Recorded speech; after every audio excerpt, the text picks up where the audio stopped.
வணக்கம் நண்பர்களே.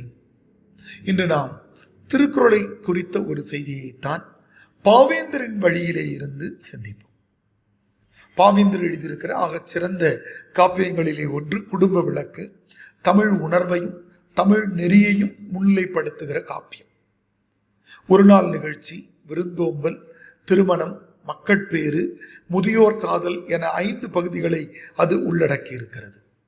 அதிலே மக்கட்பேறு என்று இடம்பெற்றிருக்கிற 4வது பகுதியிலே ஒரு காட்சி வருகிறது.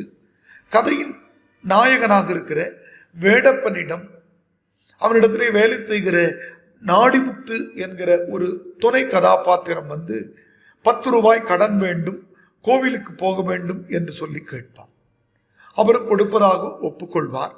அந்த நேரத்திலே இந்த கதையிலே இடம்பெற்றிருக்கிற மிகச்சிறிய குழந்தையாக இந்த காட்சியில் இருக்கிற அமிழ்தம்மை என்கிற பெண் குழந்தை திருக்குறளை தூக்கி அப்பாவிடத்திலே தொப்பென்று போட்டுவிட்டு கேட்கும், கோவிலுக்கு ஆட்டுப்பா என்று சொல்லும்.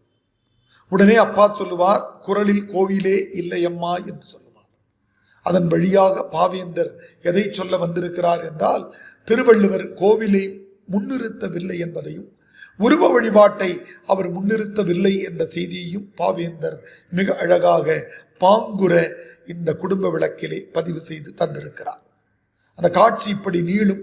அப்படியானால் திருவள்ளுவரே சொல்லாத கோயிலுக்கு நான் போக விரும்பவில்லை என்று அந்த நாடிமுத்து அந்த 10 ரூபாய் கடன் வேண்டாம், அது எனக்கு பாழாகி போயிருக்கும் என்று சொல்லிவிட்டு கிளம்பி விடுவார்.